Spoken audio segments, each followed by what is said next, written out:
போட ஆண்டவனே நம்ம பக்கம் இருக்கான் அப்படின்னு சொல்கிறதுக்கு தகுந்த மாதிரி இவருக்கு ஆண்டவரே அருள் கொடுத்துருக்காரு. இந்த 2026 சட்டமன்ற தேர்தல் நடைபெற்ற இந்த நிலையில் தமிழக வெற்றி கழக தலைவர் விஜய் பார்த்திங்களா ஆட்சியை பிடிச்சிருப்பார் அப்படிங்கிறது ரொம்ப ரொம்ப ஒரு மகிழ்ச்சியான ஒரு தகவலாகவும் இருக்குது. தமிழக வெற்றி கழகம் ஆட்சிக்கு ஆதரவு அளிப்பது குறித்தும் மேலுமே இந்த டைமில் ஒரு இக்கட்டான சூழலில் இந்த விஜய் இருப்பது 108 தொகுதிகளில் வென்ற அவர் பார்த்திங்களா 128 தொகுதிகள் இருந்தால் மட்டுமே அவரால் தனி கட்சியாக ஆட்சி அமைக்க முடியும். ஸோ இப்படிப்பட்ட இக்கட்டான ஒரு சூழலில் விஜய் அடுத்து என்ன நடக்க போகிறது, யாரோட கூட்டணி வைக்க போகிறார், தாவேகா கட்சி கூட பார்த்தீங்களா தமிழக வெற்றி கழகத்தின் கூட அதிமுகவா தேமுதிகவா அல்லது பாமகவா அப்படின்னு பல போராட்டங்களை சந்திச்சிருக்காரு. இப்போது தமிழக வெற்றி கழகம் ஆட்சிக்கு ஆதரவு அளிப்பது குறித்தும் தேர்தலில் வெற்றி பெற்ற வேட்பாளர்கள் 5 பேரோட அந்த கட்சியோட மேலிட பொறுப்பாளர் கிரீஷ் சோடங்கர் ஆலோசனை நடத்திருக்காரு. ஸோ இப்படிப்பட்ட சூழலில் எந்த கட்சியோட இவர் பார்த்தீங்களா கூட்டணி வைத்துக் கொள்ள போகிறார், இவர் எப்போது ஆட்சியில் அமரப்போகிறார், அதே நேரத்தில் இவர் ஏற்படுத்திய திட்டங்கள் இவர் சொன்ன திட்டங்கள் எல்லாம் நிறைவேற்றுவாரா அப்படிங்கிற பல பேர் மக்களிடையே பல கருத்துக்கள் தென்படுது. இப்படிப்பட்ட இக்கட்டான ஒரு சூழலில் திமுக கூட்டணியில் 28 தொகுதிகளில் போட்டியிட்ட காங்கிரஸ் 5 தொகுதியில் வெற்றி பெற்ற 5 பேரோட சென்னையில் இருக்கக்கூடிய நட்சத்திர ஹோட்டலில் கிரீஷ் ஹோடங்கர் நேற்று ஆலோசனை நடத்தியிருக்காரு. இதில் குளத்தல் தாரகை கத்பட் வில்லவங்கோடு பிரவீன்குமார் கிள்ளியூர் ராஜேஷ்குமார் வேலூர் விஸ்வநாதன் மயிலாடுதுறை ஜமால் முகமது யூனஸ் ஆகிய 5 பங்கேற்றிருக்காங்க. கூட்டத்தில் தாவேகா ஆட்சிக்கு ஆதரவு அளிப்பது குறித்தும் அமைச்சரவையில் காங்கிரஸ் இடம்பெறுவது குறித்தும் ஆலோசிக்கப்பட்டு இருக்காங்க. இந்த கூட்டம் தமிழக அலுவலகமான சத்தியமூர்த்தி பவனில் நடைபெறும் அப்படின்னு நேற்று முன்தினமே அறிவிக்கப்பட்ட நிலையில் திடீரென நேற்று நட்சத்திர ஹோட்டலுக்கு மாற்றப்பட்டது. அதே நேரத்தில் எம்எல்ஏக்கள் கூட்டம் நடக்கும் என நேற்று முன்தினம் அறிவிக்கப்பட்டது. வட சென்னை மாவட்ட காங்கிரஸ் சில பேர் நேற்று சத்தியமூர்த்தி பவன் வந்து இனியாவது நல்ல ஒரு முடிவெடுங்க என கோஷம் எழுப்பினார். அதனால் கூச்சல் குழப்பம் வாக்குவாதமானது ஏற்பட்டது. எனவே நட்சத்திர ஹோட்டலுக்கு கூட்டம் மாற்றப்பட்டதாக சொல்லப்படுது. இந்த நிலையில் தமிழக சிறுபான்மை துறை தலைவர் முகமது வெளியிட்ட அறிக்கையில் மாநில தலைவருக்கு நெருக்கமானவங்க அப்படிங்கிற போர்வையில் 2 ஆண்டுகளுக்கு முன்னாடியே கட்சியில் சேர்ந்து அட்டூழியம் செய்கிறவங்க விடுங்க, தமிழக கைமிக்க உண்மையான காங்கிரஸர் தயாராகிவிட்டாங்க அப்படின்னு சொல்லுவதாகவும் சொல்லப்படுறாங்க. ஸோ மேலிடம் முடிவு செய்யுமா அந்த தாவேகா கட்சிக்கு யார் ஆதரவு கொடுக்க போகிறார், இவங்க என்னென்ன எதிர்பார்க்கிறாங்க, அந்த ஆதரவு கொடுக்கிறவங்க என்னென்ன எதிர்பார்க்க போறாங்க அப்படிங்கிறத பற்றின முழுமையான ஒரு தகவலை நம்ம இந்த வீடியோவில் தொடர்ந்து பார்க்க போகிறோம். வீடியோவை ஸ்கிப் பண்ணாமல் கடைசி வரைக்குமே பாருங்கள். இந்த வீடியோ பார்த்தீங்கன்னா உங்களுக்கு ரொம்ப யூஸ்ஃபுல்லாக இருக்கும். வீடியோவை ஸ்கிப் பண்ணாமல் முழுமையாக பாருங்கள். வீடியோ பிடிச்சிருந்தா மறக்காமல் லைக் பண்ணுங்கள். உங்களுக்கு எந்த கட்சி தலைவரை பிடிக்கும், அதே மாதிரி விஜய் உங்களுக்கு பிடிக்குமா பிடிக்காதா அப்படிங்கிறத மறக்காமல் கமெண்ட் பாக்ஸ் செக்ஷனில் சொல்லுங்கள். அதே நேரத்தில் உங்களுக்கு விஜய் பிடிக்கும் அப்படின்னா அந்த நம்மளுடைய கமெண்ட் பாக்ஸ் செக்ஷனில் பதிவு பண்ணுங்கள். மேலிட முடிவு என்ன செய்யும்? அகில இந்திய காங்கிரஸ் தரவு பகுப்பாய்வு பிரிவு தலைவர் பிரிவின் சக்கரவர்த்தி சென்னையில் நேற்று அளித்த பேட்டி. தமிழக சட்டசபை தேர்தலில் நடக்கப்பட்டிருப்பது இளைஞர்களோட புரட்சி. தேர்தலுக்கு முன்பே தாவேகாவோடு காங்கிரஸ் கூட்டணி வைக்க வேணும் அப்படின்னு பெரும்பான்மையான காங்கிரஸ் நிர்வாகிகள் வலியுறுத்திருக்காங்க. ஸோ காங்கிரஸ் கட்சியை பலப்படுத்துவதற்காக அந்த முயற்சியில் ஈடுபட்டோம். தற்போது தனிப்பெரும் கட்சியாக வெற்றி பெற்றிருக்கக்கூடிய தாவேகா கட்சி அமைக்கக்கூடிய ஆட்சிக்கு ஆதரவு அளிப்பது குறித்து காங்கிரஸ் மேலிடம்தான் முடிவு செய்யும். விஜய் பக்கம் மக்கள் ஆதரவா இருந்திருக்காங்களாம். தமிழக காங்கிரஸ்ல மாற்றம் வர வேண்டுமா, இப்படி அவர் சொல்லியிருக்காரு. இப்படியெல்லாம் பல மாற்றங்கள் ஏற்படக்கூடிய இக்கட்டான ஒரு சூழல் இருக்கக்கூடிய இந்த டைம்ல இவர் யாரோட கூட்டணி சேர்க்க போகிறார், அவங்களுக்கு எப்படிப்பட்ட ஒரு மாற்றம்லாம் அவங்க கேட்குறாங்க, இவர் என்ன செய்ய போகிறார் அப்படிங்கிற ஒரு குழப்பத்தில் இருக்கிறது. தேர்தலில் திமுக அமைச்சர்களை வீழ்த்தியவர்களை கௌரவப்படுத்தும் வகையில் அதே துறையில் அமைச்சர் பதவிகளை வழங்கி தமிழக வெற்றி கழக தலைவர் விஜய் திட்டமிட்டிருக்காரு. சட்டசபை தேர்தலில் 108 தொகுதிகளில் வெற்றி பெற்றிருக்கக்கூடிய தாவேகா தலைவர் விஜய் ஆட்சி அமைப்பதற்கான முயற்சியில் இறங்கியிருக்காரு. ஸோ சென்னை கொளத்தூர் தொகுதியில் போட்டியிட்ட முதல்வர் ஸ்டாலினை தாவேகா வேட்பாளர் விஸ்கு பாபு வீழ்த்திருக்காரு.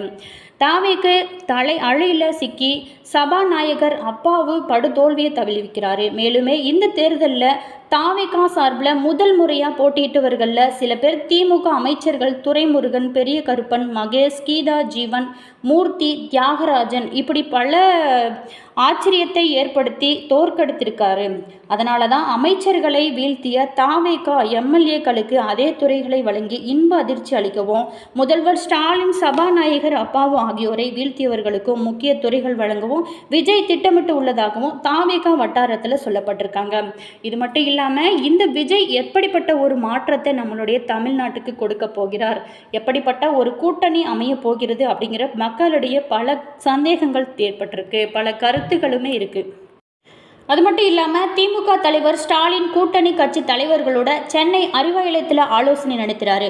அப்போது தமிழக வெற்றி கழகத்திற்கு ஆதரவு அளிக்க வேண்டாம் என கூட்டணி கட்சியிடம் அவர் கேட்டுக்கொண்டதாக தெரிய வருகிறது. சென்னை கொளத்தூர் தொகுதியில் ஸ்டாலின் தோல்வி அடைஞ்சிருக்காரு. அவரோட தேர்தல் தோல்விக்கு கட்சியோட மாவட்ட நிர்வாகி ஒருவரே முக்கிய காரணம் அப்படின்னு தெரிய வருகிறது. இந்த நிலையில தான் ஸ்டாலினை சந்திப்பதற்காக திமுக நிர்வாகிகள், வெற்றி பெற்ற வேட்பாளர்களும் தோல்வியடைந்த வேட்பாளர்களும் அறிவாலயம் வந்திருக்காங்க. கூட்டணி கட்சிகளோட தலைவர்களான மதிமுக பொதுச் செயலாளர் வைகோ, விடுதலை சிறுத்தைகள் கட்சி பொதுச் செயலாளர் திருமாவளவன், இந்திய கம்யூனிஸ்ட் கட்சியின் மாநில செயலாளர் வீரபாண்டியன், இப்படி கட்சியின் மாநில செயலர் சண்முகம் உள்ளிட்டோரும் வந்திருக்காங்க. அப்போது புதிய ஆட்சி குறித்தும் கூட்டணி கட்சி தலைவர்களோட ஸ்டாலின் விவரிச்சிருக்காரு. ஆட்சி அமைக்க தாவேகா தரப்புல ஆதரவு கேட்டா கொடுக்க வேணாம், உள்ளாட்சி தேர்தலில் நம்மளோட கூட்டணி முழு வெற்றி கண்டிப்பா பெற வாய்ப்பு இருக்கு அப்படின்னு சொல்லியிருக்காரு ஸ்டாலின் சொல்வதாகவும் தெரிய வருகிறது.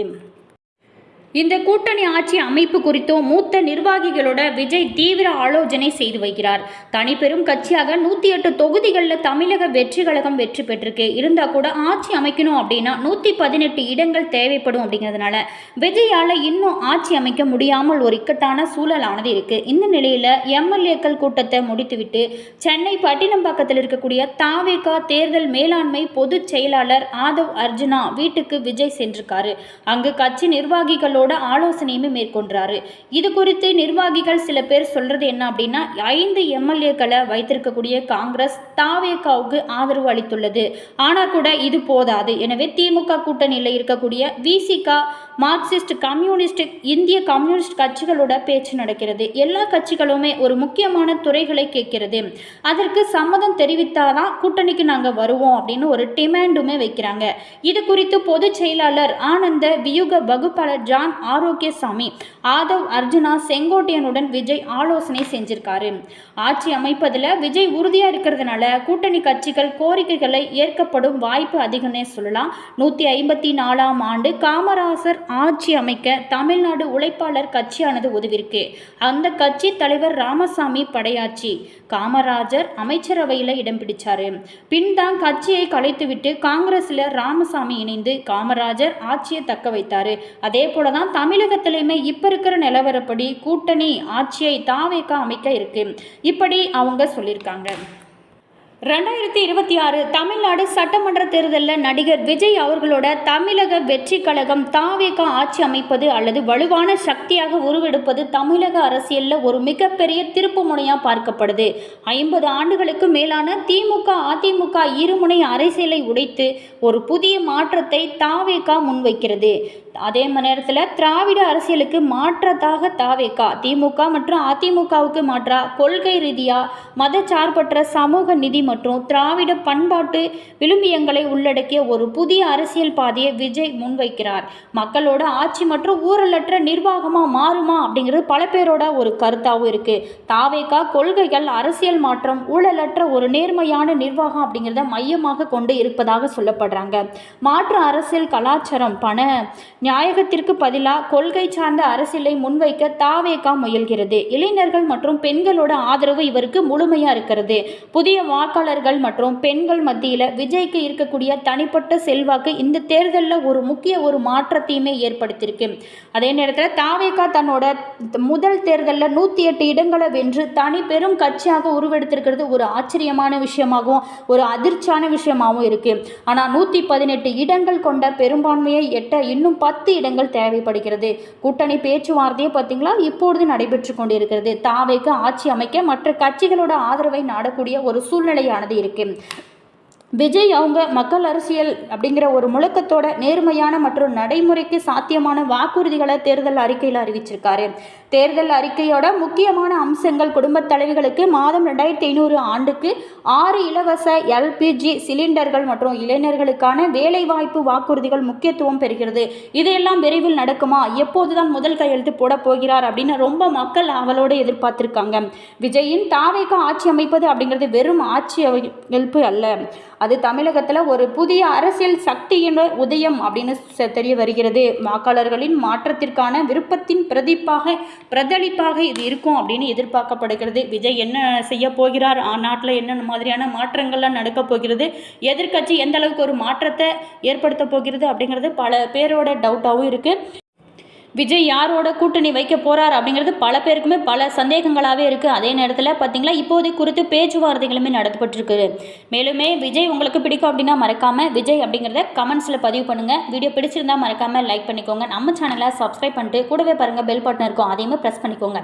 அப்போ தான் நாங்கள் போடுற ஒவ்வொரு நியூ அப்டேட்ஸுமே உங்களுக்கு உடனுக்குடன் நோட்டிஃபிகேஷனாக வரும். உங்களோட கருத்து என்ன அப்படிங்கிறத மறக்காமல் கமெண்ட்ஸில் பதிவு பண்ணுங்கள். Always thank you.